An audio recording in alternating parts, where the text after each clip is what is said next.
বললেন। আজকে আপনাদের কাছে এসেছি। আজকের যেই সভা, এই সভাটা কোনো ধর্মীয় সভা নয়, এই সভাটা কোনো ধর্মীয় সাংস্কৃতিক সভা নয়। এই সভাটা হলো আগামী 5 বছর আমার বাংলায় আমরা আমাদের বাচ্চারা কিভাবে থাকবে, কার হাতে বাংলাকে দেব, সেই নির্বাচনীয় সভা। তাই খুব মন দিয়ে আমি যে কথা কোনো বলবো শুনবেন। বাম হোক, কংগ্রেস হোক, টিএমসি হোক, বিজেপি হোক আর আইএসএফ হোক, ব্যক্তিগত কারোর সঙ্গে ঝগড়াও নেই, কারোর সঙ্গে বন্ধুত্বও নাই। নীতিতে বন্ধু, নীতিতে ঝগড়া। দেশের জন্য বন্ধুত্ব, দেশের জন্যই ঝগড়া। সংবিধানের জন্য বন্ধুত্ব, সংবিধানের জন্যই ঝগড়া। ব্যক্তিগত কারোর সঙ্গে কোনো ঝগড়া ফাসাদ নাই। অত্যন্ত সত্য কথা।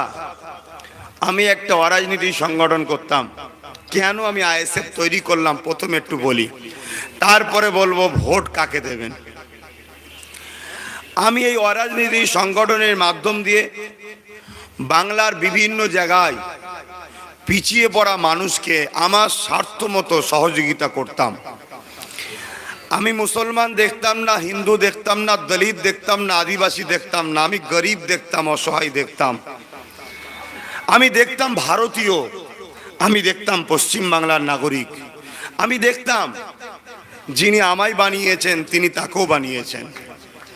অতএব কষ্ট সবার সমান হয়। তাই আমি ম্যারিড স্কলারশিপের নামে আমি যেমন মুসলিম গরিবকে পয়সা দিয়েছি, আদিবাসী, গরিব, দলিত, হিন্দু সমস্ত ধর্মের গরিব ভাই বোনেদের ঘরে পড়াশোনার জন্য আর্থিক সহযোগিতা করেছি। আমি যখন শীত বস্ত্র দিতাম, আমার ছেলেরাও এখানে অনেকে আছে, তাদেরকে বলে দিতাম রাত্রিরে বাহির হবে শীতে, বাস স্ট্যান্ডে যাবে, ট্রেন স্টেশনে যাবে, বাজারে যাবে, গরিব দেখবে তার গায়ে চাপিয়ে দেবে, কোনো কালার ধর্ম দেখবে না, মনে রাখবে তোমার প্রভু খুশি হবে। ছেলেরা তাই করত। এভাবে দীর্ঘ 4 বছর ধরে করে আসছি। কিন্তু আমফানের সময় আমি যখন হিঙ্গলগঞ্জে, সুন্দরবনে বিভিন্ন জায়গায় গেলাম, গিয়ে দেখলাম তাদের যে ক্ষতিটা হয়েছে, একটা অরাজনীতি সংগঠন তাদের ক্ষতির সমাধান করতে পারবে না। যাদের হাতে রাজ ক্ষমতা আছে তারাই করতে পারবে, কিন্তু দেখলাম তারা তো করেনি। আমাদের ছেলেরা যা তেরপোল, খাবার, বিস্কুট, চাল নিয়ে গেছে, সেগুলোকে জোর করে মেরে মেরে কেড়ে নিচ্ছিল টিএমসি পার্টির চোরেরা। তখন মোরও বড্ড কষ্ট হলো। আরে তোদের তো করা দায়িত্ব, তোরা তো করলি না। যার 2 তলা বাড়ি তার ব্যাংকের অ্যাকাউন্টে টাকা ঢুকালি, ভাগযোগ করে নিয়ে এলি। আর যার ঘর শেষ হয়ে গেল তাকে যদি একটা তেরপোল আমি দিতে যাচ্ছিলাম, সেটাকেও কিনে নিনি। তবে হ্যাঁ, আমি যেখানে যেখানে গিয়েছিলাম সেখানে এরা মস্তানি করতে পারেনি, কিন্তু আমার তলের ছেলেরা যেখানে গেছে এই অরাজনীতি সংগঠনের, তাদের উপর জুলুম করেছে। তারপরে চলে এলো করোনা। এই মহামারীতে সেলসম্যান যারা ছিল, হঠাৎ করতো মোদিজি বলে দিল লকডাউন হোঙ্গে। আরে যে ভ্যান চালিয়ে খায়, যে দিন মজুরি করে খায়, যে সেলসম্যান করে খায়, যে রোজ খাটে রোজ খায়, সে কিভাবে খাবে তার চিন্তা হলো না। ঘোষণা করে দিল বাবু। বাবুর কথার বেখিলাফ করার তো পাওয়ার কারণেই, কেন আমরা তো গোলাম হয়ে গেছি। স্বাধীন দেশে আমরা নাগরিক, কিন্তু পরাধীন হয়ে আছি। অবশ্যই আমার ভারত স্বাধীন, আর স্বাধীন ভারতীয়রাই করেছে, কিন্তু নাগরিক আজকে পরাধীনের মতো আমাদের উপরে ব্যবহার হচ্ছে। তাই আমাদের কোনো উপায় ছিল না। তাই আমি অরাজনীতি সংগঠন থেকে যতটা পেরেছি লোকের মুখে খাবার দিয়েছি। বিভিন্ন জায়গায় আমার ছেলেদের ঘরে রোলিং পার্টি, টিএমসির লোকেরা মেরেছে, কেস দিয়েছে, মালগুলোকে কেড়ে নিয়েছে। এইভাবে অত্যাচার করেছে কেন? তাদের ভয় হচ্ছিল যে সব আব্বাস সিদ্দিকীর প্রেমিক হয়ে যাচ্ছে। হিন্দুরাও বলছে ভাইজান, আদিবাসী বলছে ভাইজান, দলিত বলছে ভাইজান, মা বাবা কাকা কাকিমারা বলছে ভাইজান। একটা মুসলিম ছেলেকে সবাই দেখার জন্য পাগল। এ স্বার্থসুবি মানুষরা এরা ভাবতে শুরু করেছিল আগামী দিন হয়তো ভাইজানের দিবানা বাংলা হয়ে যাবে। তাই সেই দিন থেকে এরা রুখতে চেয়েছিল।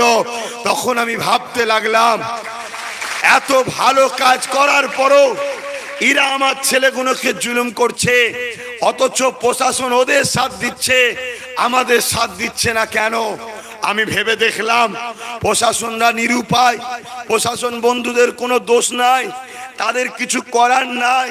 কেন? তারা চাকরি করে, যে পাওয়ারটা ওদের হাতে আছে ওই পাওয়ারটা আমাদের হাতে নাই। তাই প্রশাসন আমরা নাই হওয়ার পরও আমাদের সাথ দিতে পারছে না। তখন আমি ভাবলাম এই জালিমদের হাত থেকে আমার বাংলার দলিতদের ঘরে, আমার বাংলার মতুয়াদের ঘরে, আমার বাংলার আদিবাসী দিগকে, আমার বাংলার হিন্দু গরিব দিগকে, আমার বাংলার মুসলিম দিগকে এই জালিমদের হাত থেকে বাঁচাতে গেলে যে পাওয়ারে ওরা জালিমরা জুলুম করছে ওই পাওয়ার আমাকে দখল করতে হবে। তাই আমি রাজনীতির দল তৈরি করেছি।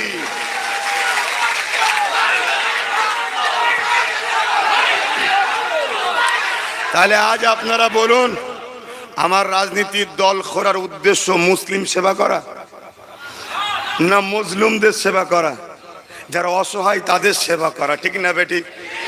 অসহায় কি মুসলমান হয়? অসহায় কি হিন্দু হয়? না অসহায়ের কোনো জাত আছে? আরে অসহায় গরিব হয়, অসহায় কমজোর হয়, অসহায় দুর্বল হয়, অসহায় যে কোনো মা হয়, অসহায় যে কোনো বোন হয়, অসহায় যে কোনো বাবা হয়, অসহায় যে কোনো মা হয়। তারা আমার ভারতীয়, তারা আমার পশ্চিম বাংলার নাগরিক। আমি মনে করি যে মানব প্রেম করে না সে মানুষ নয়, সে মানবরূপী পশু ছাড়া আর কিছু নয়, এটা আমি মনে করি। অতএব আমি মানুষ। হ্যাঁ আমি ইসলামের অনুসারী, হ্যাঁ আপনি হিন্দু, হ্যাঁ আপনি দলিত, হ্যাঁ আপনি আদিবাসী। আপনার ধর্ম কোথায়? এখানে। আপনার ধর্ম চায়ের দোকানে নয়, আপনার ধর্ম ওই কর্মসংস্থানের কাছে গিয়ে নয়, ওখানে আমরা হলাম মানুষ। এটা আপনার ধর্ম শিখিয়েছে, আমার ধর্ম শিখিয়েছে। আসুন আমরা ঐক্য হয়ে মজলুমদের ঘরে বাঁচাই, এই শপথে অঙ্গীকারবদ্ধ হই। এই লক্ষ্যে আমি রাজনীতির দল খুললাম, ইন্ডিয়ান সেকুলার ফ্রন্ট। কিন্তু এই দলের আমি কোনো পদে নাই, অর্থাৎ আমি এখন একজন সাধারণ নাগরিক হিসাবে আপনাদের কাছে কিছু কথা বলবো। কেন? আমি কোনো রাজনীতির দলের কোনো পদে নাই। একটা রাজনীতির দলের পদে থাকলে না রাজনীতির দলের মতো তার দলের মতো নাই কথা হবে। আমি আইএসএফ এর কোনো পদে নাই। আইএসএফ এর প্রেসিডেন্ট আমার আগে দাদা বললেন শিমুল সোরেন, একজন আদিবাসী। সেক্রেটারির পদটা এখনো খালি আছে, বিভিন্ন জায়গায় প্রচার করছি। ভোটের পরে একটা খুব ভদ্র হাই এডুকেটেড হিন্দু ভাইকে আমি সেক্রেটারি বানাবো এই দলের। তা এইটা ভোট এসে গেছে, ভোট এসে গেছে। এখন যদি ওই খুঁজতে বেড়াই তাহলে ভোটে লড়বো কি করে? ওই জন্য ভোট নিয়ে ব্যস্ত। 2 মাস 2.5 মাসের দল। তো যাই হোক, মনে রাখবেন সেকুলার কাকে বলে এটা মাথায় রাখবেন। টুপি দিয়ে মন্দিরে যাওয়ার নাম সেকুলার নয়। টুপি মাথায় দিয়ে মন্দিরের পাশে হিন্দু গরিবগুলোকে বুকে টেনে তাদের কর্মসংস্থান করে দিবার নাম হলো সেকুলার। আমি ওই নাটককে পছন্দ করি না। মাথায় ঘোমটা দিয়ে বা এমন করে মসজিদে ঢুকে যাওয়ার নাম সেকুলার নয়। যদি সত্যি মুসলমানকে দিলে রাখো তাহলে মসজিদের পাশের ওই যে কৌটলে বসে আছে গরিব, ওই গরিবগুলোকে বুকে নিয়ে ওদের কর্মসংস্থান করে দিবার নাম হলো সেকুলার। এই কথা বলেছি বলে একদল লোক আমাকে কমনাল বলছে, উনি মন্দিরের বিরুদ্ধে, মসজিদের বিরুদ্ধে। আরে না, আপনি কোনোদিন যান না, হঠাৎ করে ভোট প্রচারে মন্দিরে ঢুকলেন কেন? আপনার মনটাই কি আছে বলুন, যাতে করে হিন্দুরা মনে করে দেখেছিস আব্বাস কত ভালো, ভোটটা আমি পাই, এই ধান্দাই তো। কোনো ধর্মকে ভোটের জন্য ব্যবহার করাটাই হচ্ছে সবচেয়ে বড় পাপ এবং অন্যায়, ঠিক না ঠিক বলুন?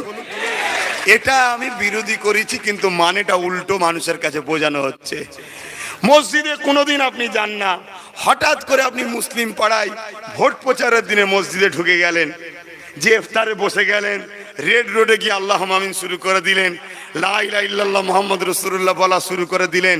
এটা কেন? আপনার উদ্দেশ্যটা কি? না এগুলো বললে মুসলিমরা খুশি হবে, আমাকে ভোট দেবে।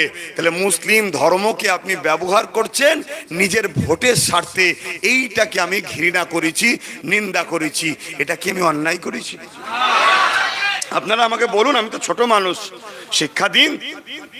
এই যে ড্রামা, এই যে নাটক, রাজনীতি একটা সিরিয়াস জিনিস।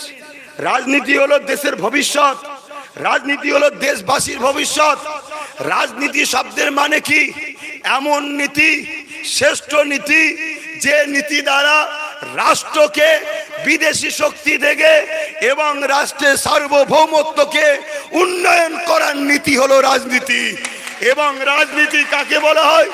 যে নীতি দ্বারা রাষ্ট্রবাসীর সেবা করা হয় তাকে বলা হয় রাজনীতি। আমি বলেছি, রাজফান্ড থেকে মসজিদের টাকা দেওয়া হোক, ইমামকে টাকা দেওয়া হোক, অন্য কোন ধর্মকে দেওয়া হোক, ওটা কিন্তু আমি পছন্দ করি না। কারণ রাজফান্ড কোন ধর্মকে দিবার জন্য নয়, দেশকে সেবা করার জন্য রাজফান্ড। আমি কমনাল, আমাকে বলছি উনি কমনাল। আপনারা বলুন রাষ্ট্রের মানুষ, আমি কমনাল? হ্যাঁ, আমার রাজফান্ড তছনছ হচ্ছে। কেউ বলছে মা বোনেদেরকে 1000 করে হাত খরচ দেবো। আপনার গাঁটের টাকা নাকি? যা খুশি মতো করবেন বলছেন। তবে শুনুন, থুতুতে আর ছাতু ভিজছে না, কথা বুঝছেন? থুতুতে আর ছাতু ভিজবে না। তো যাই হোক, এখন আমি চলে আসছি একজন নাগরিক হিসাবে। আমি জানতে চাইছি আমার ভোট আছে না নাই? আমি হুজুর বলে কি আমার ভোট নেই? তাহলে আমার একটা পছন্দ থাকতে পারে না? পারে না? আমার দেশ আমাকে অধিকার দিয়েছে না দেয় না? আমার ইসলামে আমাকে নিষেধ করে নে, আর আমার দেশও আমাকে নিষেধ করে নে। দেশের থেকে বড় কেউ আছে? তো দেশ যখন আমায় নিষেধ করে নে, তুমি কে বারবার বলার? হ্যাঁ, দেশ যদি আমায় নিষেধ করে থাকতো, তাহলে তুমি বলো আমার বিরুদ্ধে কি ধারা হওয়া দরকার, লাগাও। দেশের সংবিধান আমাকে অধিকার দিয়েছে, দেশ আমাকে অধিকার দিয়েছে, সে তার বুক পেতে দিয়েছে, আব্বাস তুমি আসো, তোমাকে আমি মর্যাদা দিচ্ছি। আমার দেশ যখন আমায় ভালোবাসা দিয়েছে, তুমি কে আমার বিরুদ্ধে কথা বলার? আচ্ছা, এগুলো বলে মানুষের মধ্যে একটা বিভ্রান্তি করতে চাইছে, যাতে মানুষ এদের 10 বছর আর ওদের 7 বছরের কথা ভাবার না সময় পায়। কেন? ভাবলেই তো মানুষ বুঝে যাবে দুটোই ধান্দাবাজ। ভাবলেই তো মানুষ বুঝে যাবে দুটোই সব মিথ্যা কথা বলেছে। ভাবলেই তো মানুষ বুঝতে পারবে দুজন যা ওয়াদা করেছে একটাও পূরণ করেনি। ভাবলেই তো মানুষ বুঝতে পেরে যাবে দুটো হলো 1 টাকা রিপিট আর রিপিট, কোনো পার্থক্য নেই। তাহলে 2021-এর লড়াই 1:1 লড়াই, অর্থাৎ একদিকে দিদিমণি আর বিজেপি, আর একদিকে সংযুক্ত মোর্চা, এই দুজনের লড়াই। এবারে বলুন, আমি একটা নাগরিক, আমি সংযুক্ত মোর্চাকে সাপোর্ট করছি, এটা করার অধিকার আছে না? না, কেন সাপোর্ট করলাম আমি একটু আপনাদের শোনাবো। যদি আমার মতের সঙ্গে আপনার মত মেলে, তাহলে আপনিও সংযুক্ত মোর্চাকে সাপোর্ট করুন, আর যদি না মেলে, আপনার যেটা ইচ্ছা। আপনাকে দেশ অধিকার দিয়েছে, আমি কে আপনার অধিকার কেড়ে নেবার? আমার অধিকার নাই। কিন্তু আমি সংযুক্ত মোর্চাকে সাপোর্ট করলাম কেন? আমি দেখলাম 7 বছর আগে দেশে একটা সরকার আসলো, যে সরকারটা বিজেপি সরকার, যে সরকার আসার আগে বলেছিল एक बार बीजेपी को ला के देखो, हर साल में 2 करोड़ नौकरी देंगे, बोले चलो ना बोले ने। मगर आने के बाद 2 करोड़ तो बहुत दूर की बात है, 2 भी नकरी नहीं हुआ, मगर 20 करोड़ जुबा का नौकरी इन लोगों ने छोड़ा लिया। 20 কোটি লোকের চাকরি কম বেশি এরা আসার পরে দেশের যুবক যুবতীদের নষ্ট করে দিয়েছে। সত্য বললাম না ভুল বললাম? তা যারা আমার দেশের যুবক যুবতীদের কর্মসংস্থান কেড়ে নেয়, তারা কি আমার দেশের কেউ হতে পারে? তাদেরকে আমি একজন দেশের নাগরিক হিসেবে ভোট দিতে পারি? চলে আসুন। 7 বছর আগে বিজেপি বলেছিল काला धन वापस आएंगे अगर बीजेपी को वोट में देंगे, चुनाव में क्षमता में ले आएंगे। तारा बोले छिलो कालो धन आसबे और हर किसी के खाते में 15 लाख रुपया ऐसा ही आ जाएंगे। प्रत्येकेर खाताय नाकि 15 लाख করে এমনি আসবে। বলুন তো ভাই, কারো খাতায় 15 লাখ এসেছে? 15 টাকা এসেছে? কালো ধন এসেছে? বুঝবেন ভাই, হই হই করলে হবে না। কেন 2021-এর ভোটটা আসামের মতো ক্যাম্পে থাকবেন না বাইরে থাকবেন, এটা বুঝার ব্যাপার। আপনারা ছেলে খেলা করেননি, আমার কথাটাকে খুব সিরিয়াস শোনেন। কেন এইখান থেকে আমি যা দেখছি আপনি দেখতে পাচ্ছেন না। আপনি আপনার এলাকায় আছেন আর আমি সারা ভারতে ঘুরি কম বেশি, আমি যেটা দেখছি আপনি দেখতে পাচ্ছেন না। তাই অনুরোধ করছি আমার বাবাদের ঘরে, আমার আব্বুদের ঘরে, আমার মায়েদের ঘরে, আমার বোনেদের ঘরে, আমার দাদাদের ঘরে, আমার ভাইদের ঘরে, আমার দিদিদের ঘরে অনুরোধ করছি মন দিয়ে শুনুন। মানা না মানা আপনার ব্যাপার। তাহলে কারো খাতায় 15 लाख করে আসেনে। 5 साल जाने के बाद किसी मीडिया ने अमित शाह को पूछा, जरे साहब आपने बोले थे हर किसी के खाते में 15 लाख रुपया ऐसा ही आ जाएंगे, अभी तक नहीं आया। और अमित शाह ने क्या बोला, अरे ये तो एक जुमला था, चुनाव के लिए बोलना पड़ता है। তাহলে ভোট লিবার জন্য মানুষকে বেওকুফ বানিয়েছে না বানায়নি? তাহলে যারা নিজেদের গদির জন্য মানুষকে বেওকুফ বানায় তাদের উপরে আর ভরসা করা যায়? দ্বিতীয় নম্বর, তারা বলেছিল তেলের দাম কমবে, কমেছে। এত বাড়া বেড়েছে যে কোনোদিন ভারতের মানুষ এত টাকা তেলের দাম দেখেনি। দেখেছেন কেউ? বলুন না বয়োজ্যেষ্ঠরা, আপনারা কেউ দেখেছেন? কখনো দেখেনি। তারপরে তারা বলেছিল গ্যাসের দাম কমবে, কমেছে না বেড়েছে? এত বাড়া বেড়েছে যে প্রতিদিন সংসারে ঝগড়া হচ্ছে। 1000 টাকার কাছাকাছি, তেলও 100 টাকার কাছাকাছি। তারা বলেছিল ডিজিটাল ইন্ডিয়া বানাবো, এখনো পর্যন্ত নদীগুলো সাগর এগুলো পরিষ্কার করতে পারেনি। তারা বলেছিল সবকা সাথ সবকা বিকাশ, অথচ উত্তরপ্রদেশে 8 বছর 9 বছরের পূজা মেয়ের রেপ হলো, ওই বোন ইনসাফ পেল না, উপরন্ত তার বাবাকেই জেলে তুলে নিয়ে যে মারতে মারতে মারতে 2 দিন পরে মেরে ফেললো। सबका साथ सबका विकास हुआ। কাশ্মীরে আসিফাকে রেপ করলো, এখনো ইনসাফ হলো না। প্রিয়ঙ্কা রেড্ডিকে রেপ করলো, টুইঙ্কেলকে রেপ করলো। এই সরকার আসার পরে 2.5 বছরের বাচ্চা পর্যন্ত রেহাই পাচ্ছে না। তাহলে আজকে ভাবুন, আপনারা যদি প্রকৃত দেশপ্রেমিক হন, আমার দেশের বেটিদের যারা ইজ্জত নিয়ে খেলা করে, যদি মানুষ হই আমরা, তাহলে আমার দেশের বেটিদের মায়েদের ইজ্জত যারা লোটে তাদের নাম নিশানা আমাদের মিটিয়ে দেওয়া দরকার আছে না নাই? তাতে যদি আবার নেতাজির রাস্তা অবলম্বন করতে হয়, গান্ধীজির রাস্তা অবলম্বন করতে হয়, হাফেজ তিতুমিরের রাস্তা অবলম্বন করতে হয়, আমরা তৈরি আছি বুকের তাজা খুন দিয়ে আমার বাংলার মা বোন, দেশের মা বোনের ইজ্জতকে আমরা বাঁচাবো, ঠিক না বেঠি?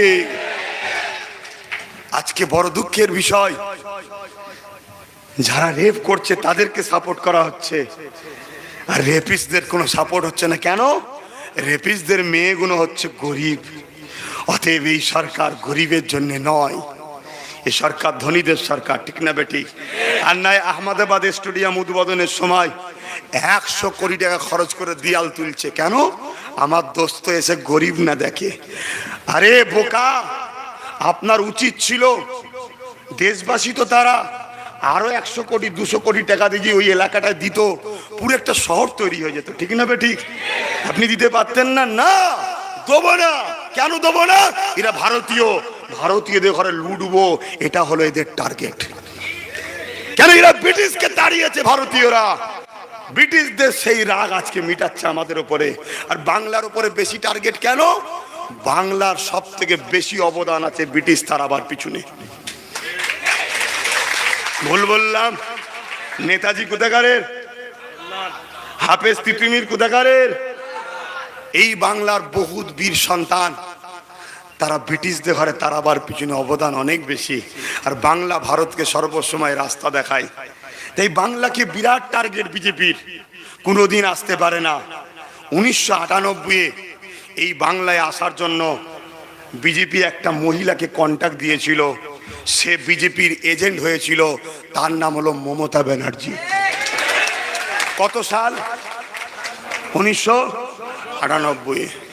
বহু টাকা দিয়েছিল, বলেছিল বাংলায় আমি কথা দিচ্ছি পদ্মফুল ফোটাবো। টাকা নিয়ে মমতা ব্যানার্জি শুরু করে দিল বাংলায় লড়াই শুরু করে দিল। বাংলার কংগ্রেস বলেন আর সিপিএম বলেন, এরা কখনো বাংলায় সাম্প্রদায়িকতাকে প্রশ্রয় দেয়নি। তাই যখনই কমল খেলে, পদ্মফুল খেলে, এমন স্প্রে করে পদ্মফুল মরে যায়। তাই পদ্মফুল বাংলায় কখনো ফুটতে পারেনি। তাই এরা চেষ্টা করলো কি, যে প্ল্যান্ট একটু আলাদা করতে হবে। কি আলাদা? এরা জোড়া ফুল চাষ করলো। তখন বিজেপি বলছে, আরে तुमको हमने पैसा दिया कमल खिलाने के लिए, तुम जुड़ा फूल क्यों खिला रहे हो? तখন ममता बोलছে, अरे सब्र कीजिए ना, आगे आगे चल के देखिए ना होता है क्या। বলছে এটা এমন একটা জোড়া ফুল, এর যত বয়স বাড়বে আস্তে আস্তে পদ্ম ফুলের ডিজাইন হবে। আপনি দেখুন, মুকুল রায় জোড়া ফুলে ফুটলো, বয়স বাড়তেই পদ্ম ফুলে গেল।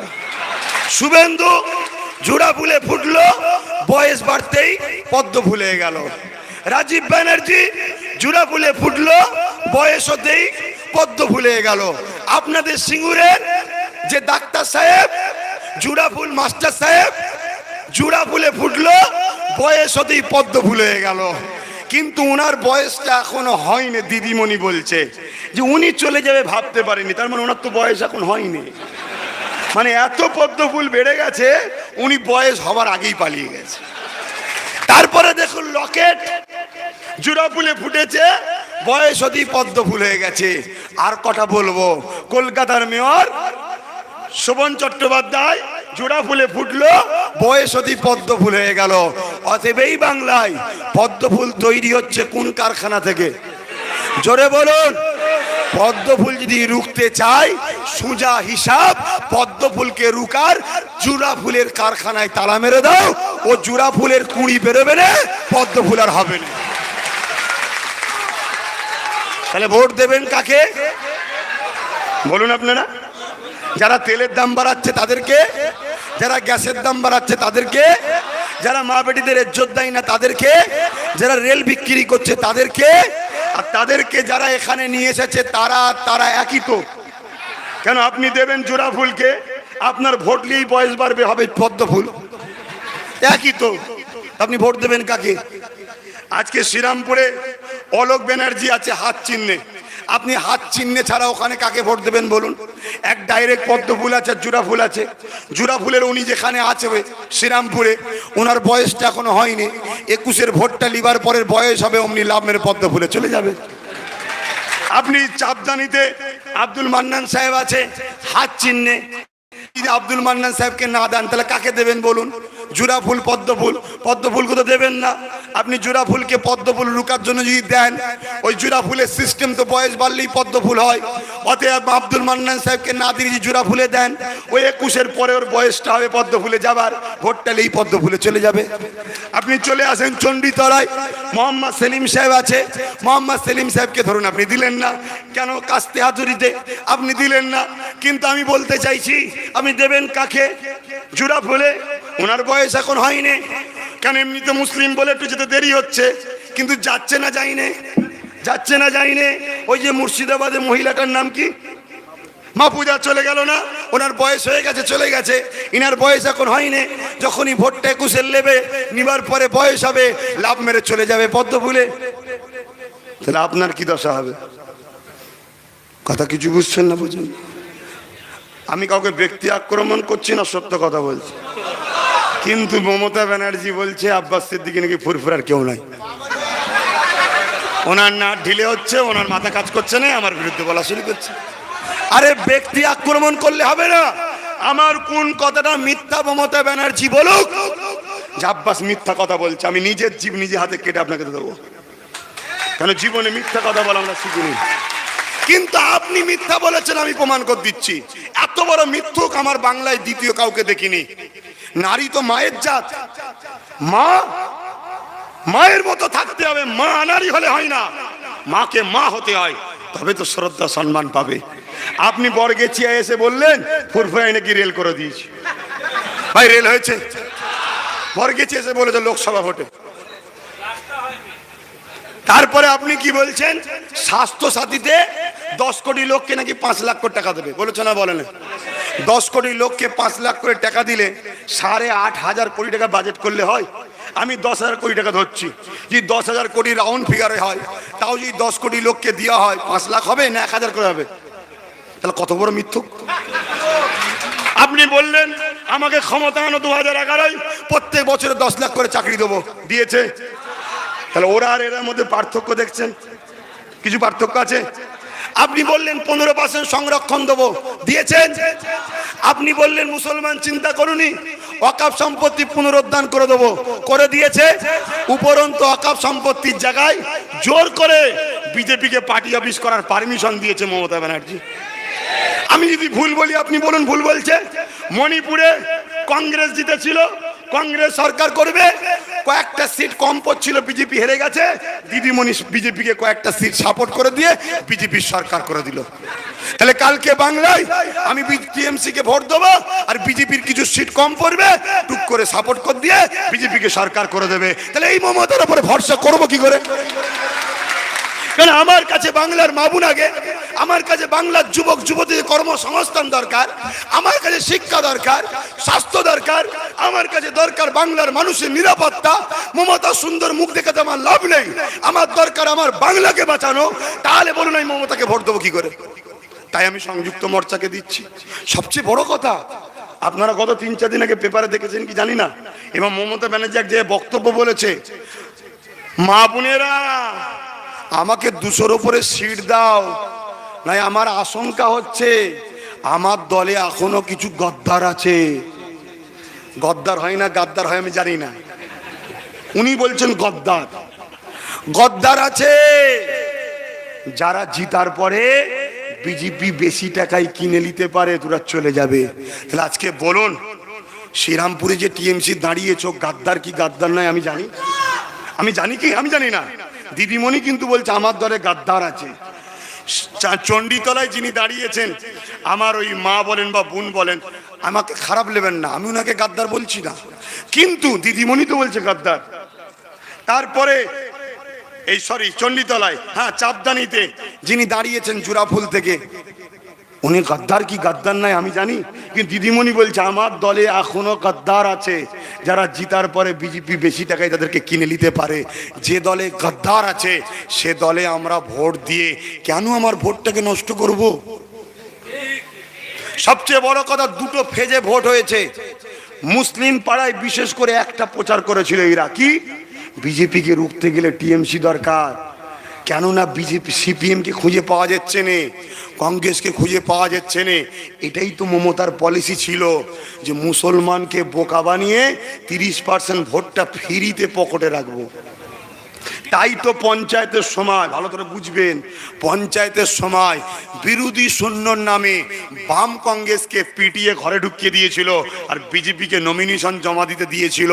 তাই তো মমতা আনন্দবাজারে বলেছিল পত্রিকায়, বিজেপিকে ফন্ডে এনে লড়বো, কেন বিজেপি যদি বিরোধী হিসাবে থাকে তাহলে মুসলিম ভোট জীবনে বিজেপিতে যাবে না, 30% আমার কিনা থাকবে, আমার গোলাম থাকবে, আমার হুকুমে চলবে। তাই তো আজকে তিনি মুসলিম পাড়ায় পাড়ায় গিয়ে বলছে বিজেপিকে রুখতে গেলে মমতাই একমাত্র চলবে। আর যখনই মুসলমান বলে দিদি আমার রাস্তা হয়নি, আরে চুপ করো, বিজেপি চলে আসবে।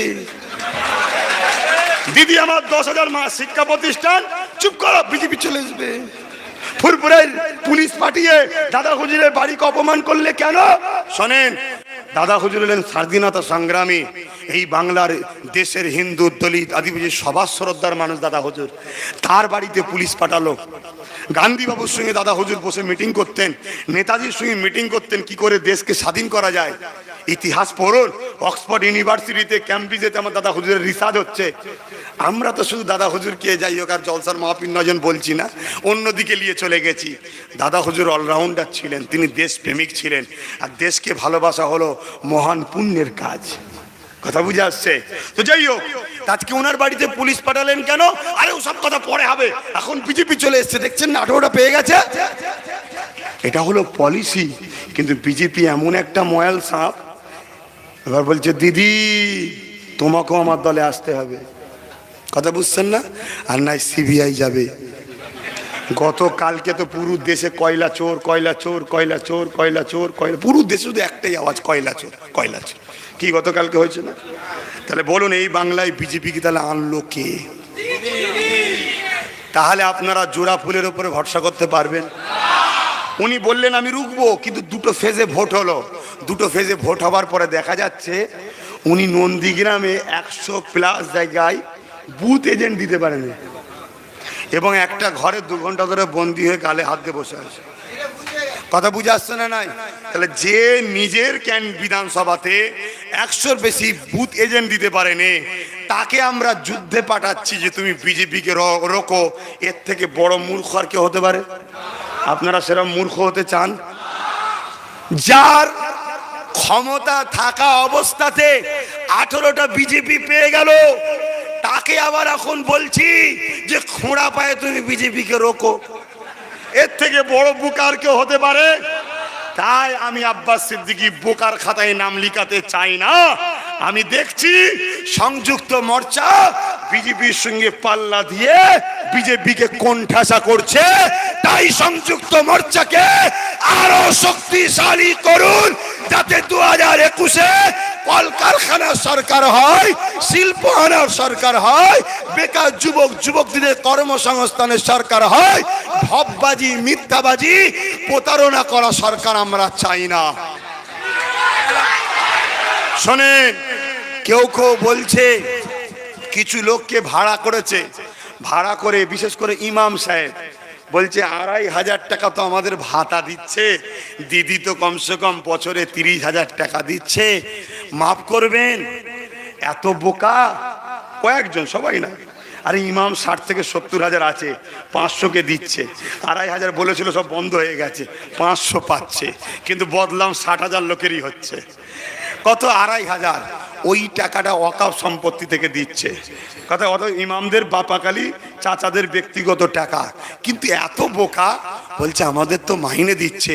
অথচ ইমামের ঘরে অনেক যুবক যুবতী রয়েছে যারা MA পাস, BA পাস, চাকরি পায়নি। কিন্তু সংযুক্ত মোর্চা বলছে ইমাম সাহেব আপনাকে তো বছরে 30,000 টাকা দিচ্ছে, আর আমি সংযুক্ত মোর্চাকে আনুন, আপনার ছেলে মেয়েকে চাকরি দেবো, আর ছেলে মেয়েকে বলে দেবো বাবাকে বছরে 1 লাখ টাকা দিবি। চাকরিতে ঢুকলি এখন 30,000, তা 3 বরং 36, তাই তো নাকি? অঙ্ক ঠিক বলছি তো? মানে 3,60,000, 2,60,000 বাবা তুই লিস, আর বাবাকে 1 লাখ দিস। ইমাম সাহেব 30,000-এ যাবেন না কেন? ওটা আপনাকে ভাতা দিচ্ছে। তাই তো আজকে আপনাকে দিদির হয়ে গুণ গাইতে হচ্ছে। কিন্তু আমরা অধিকার দেবো, ভাতা দেবো না, অধিকার দেবো। আজকে একটা শেষ কথা বলছি, অসুবিধা হচ্ছে আমার বক্তব্যে? একটা শেষ কথা বলছি, একটা শেষ শুনেন। আমার কাছে কেউ একজন গেল, যে বলল ভাই বড় অভাবী সংসার, আমাকে 200 টাকা দাও। আমি তাকে 500 টাকা দিলাম, বললাম যাও। আর একজন আমার কাছে গেল, ভাই 200 টাকা দাও। আমি তাকে বললাম যে এক কাজ করো, আমার এই ছোট্ট কাজটা করে দাও, তোমাকে এই কাজের বিনিময়ে 200 টাকা দেবো। বুকে হাত দিয়ে বলবেন আমি কাকে অপমান করলাম আর কাকে ইজ্জত দিলাম। যে 200 টাকা চাইলো ফ্রিতে 500 টাকা দিলাম, ওকে বেশি ভালোবাসা দিলাম, ওকে ইজ্জত দিলাম। আর নাকে যে 200 টাকা চাইলো, আমি তাকে বললাম আমার এই ছোট্ট কাজটা করে দাও, এর বিনিময় তোমায় 200 টাকা দেবো। একে বেশি ইজ্জত দিলাম কাকে? যাকে কাজ দিলাম। কেন? ও 200 টাকা ইনকাম করে বলবে এটা আমার মেহনতের ফল, আব্বাসকে দেখে মাথা হ্যাঁটর হবে না। আর যে 500 টাকা নিল, ও আমাকে যদি ডানকুনি চৌমাথায় দেখে অমনি ভালো আছেন স্যালুট করবে, ঠিক না বেঠিক? কেন? ও জানে আমি ভিক্ষা পেয়েছি। দিদি আমাদেরকে গোলাম বানাতে চাইছে, তাই বলছে ট্যাব দেবো, তাই বলছে ডিম ভাত খাওয়াবো। আরে তুমি কে ডিম ভাত খাওয়াবার? তুমি আমায় চাকরি দাও, আমি আমার ছেলে বউ বাচ্চা মা বাপকে নিয়ে ডিম ভাত খাবো কি সবজি ভাত খাবো ওটা আমার ব্যাপার, তুমি সিলেক্টেড করে দিবার কে? অতএব ভাবুন, আমার প্রিয় পশ্চিম বাংলার মা বাবা কাকা কাকিমা দাদা দিদি শোভন সবাইকে বলি, আব্বু আম্মু ভাবুন, এই গোলামির জিন্দেগি থেকে বাঁচুন। আগামী দিন এরা আপনাদের ঘরে প্রত্যেকটা বাড়ি বাড়ি যে রেশন পৌঁছে দেবে বলছে, এই বাড়িতে নয়, ওই ক্যাম্পে যে ওখানে রেশনের চাল খাওয়াবে বলছে। কথা বুঝে আসছে? কেন? মনে রাখবেন, সর্বপ্রথম এনআরসি করতে হবে বলে স্পিকারের মুখে কাগজ ছুঁড়ে মেরেছিল 2005 সালে। ওই মহিলাটার নাম হলো মমতা ব্যানার্জি। অতএব এরা গরিবদের ঘরে ক্যাম্পে ভরবে, গরিবদের ঘরগুলোকে নিয়ে পুঁজিপতিদেরকে বিক্রি করে দেবে।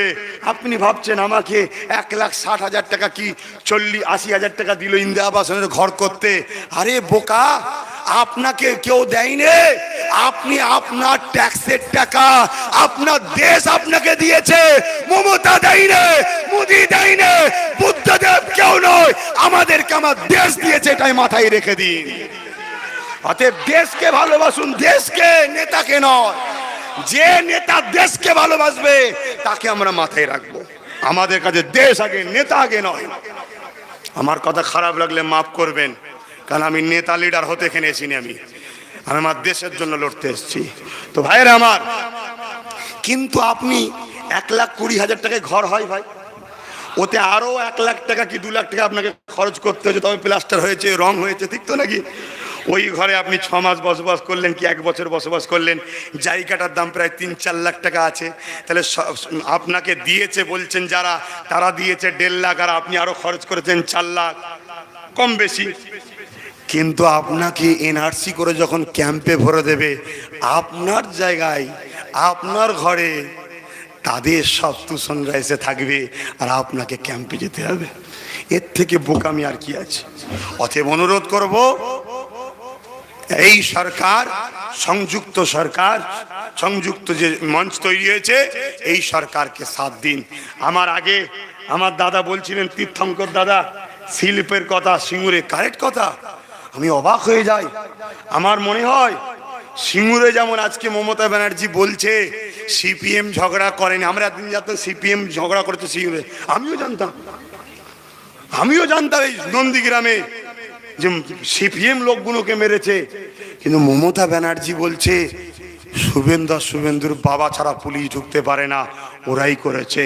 আমি দিদিকে জানতে চাই, শুভেন্দু বাবা তখন কোন দলের? তাহলে নন্দীগ্রামে ফেতনা করেছে কে? আমার মনে হয় সিঙ্গুরে তাপসী বোনটাকেও এর পিছনেও পিছছে, কি বলে, এদেরই কিছু হাত আছে। নাই 10 বছর এলো তোমাদের হাতে ক্ষমতা, এখন একটা সিপিএম কে ধরে তুলতে পারলে না? এই ধরিছি চ প্রমাণ করতে পেরেছে, এদেরই হাত আছে। আর সিঙ্গুরের কারখানা বলছো করব, এখন বলছে 20 কাটাতে করব। তোকে সুযোগ দিলে তো আর দেবো না সুযোগ। ভুল বলছি নাকি ভাই? কেন? আমাদের ঘরে যে যারা খেলা করে তাদেরকে আমরা মাফ করব না।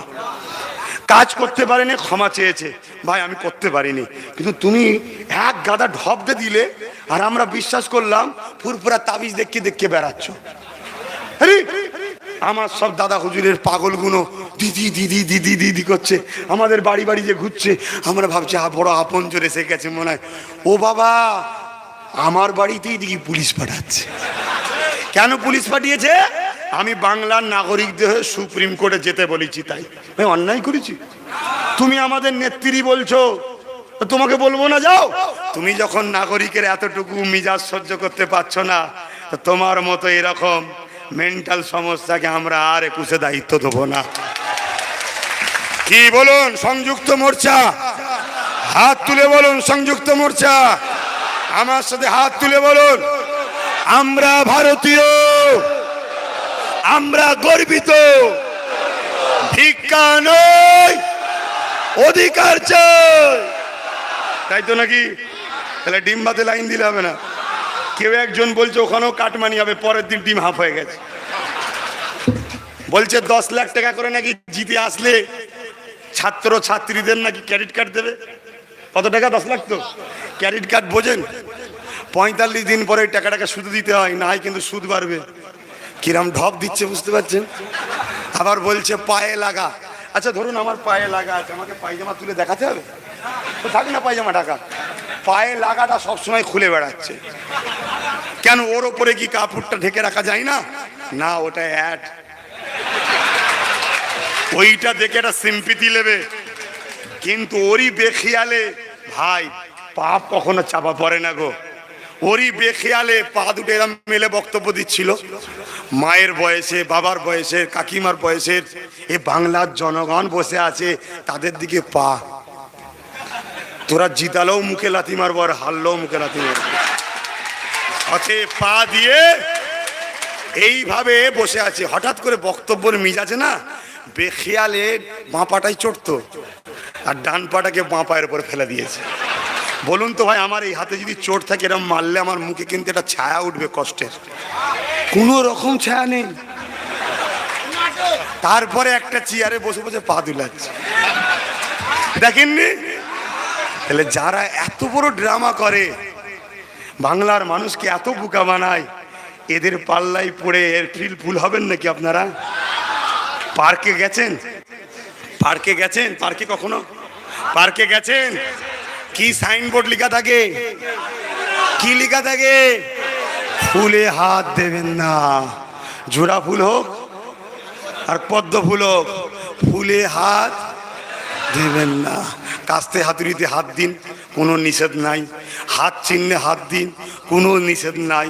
হরিপালে খাম চিহ্ন আছে, জাঙ্গিপাড়ায় খাম চিহ্ন আছে, ভাইজানের চিহ্ন, হাত দিন। আমাদের কোনো সাইনবোর্ড নেই যে ফুলে হাত দেবেন না, এমন ব্যাপার নয়। কেন? আমরা খামে চিঠি আসবে, কাজ আসবে, ওই ফুল দুদিন পর শুকিয়ে যাবে, ওর কিছুর দাম নেই। খামে চিঠি আসবে, কাস্তে হাতুড়িতে এমন করে কর্মসংস্থান, মানুষের ক্ষেত মজুরি কর্মসংস্থান হবে। হাত দ্বারাতেই সব কিছু হয়।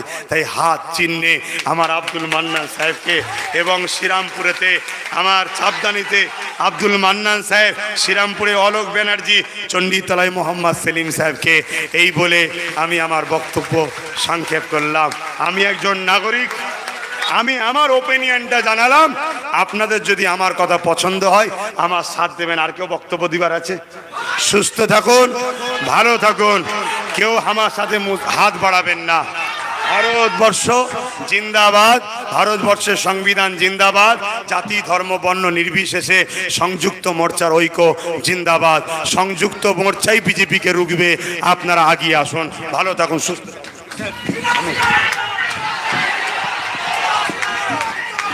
ভাইজান জিন্দাবাদ, ভাইজান জিন্দাবাদ। শিরায় শিরায় রক্ত, শিরায় শিরায় রক্ত। ভাইজান জিন্দাবাদ, ভাইজান জিন্দাবাদ, ভাইজান জিন্দাবাদ, জিন্দাবাদ, জিন্দাবাদ। শিরায় শিরায় রক্ত, শিরায় শিরায় রক্ত। ভাইজান জিন্দাবাদ, জিন্দাবাদ, জিন্দাবাদ। ভাইজান জিন্দাবাদ, জিন্দাবাদ, জিন্দাবাদ। সংযুক্ত মোর্চা জিন্দাবাদ, জিন্দাবাদ।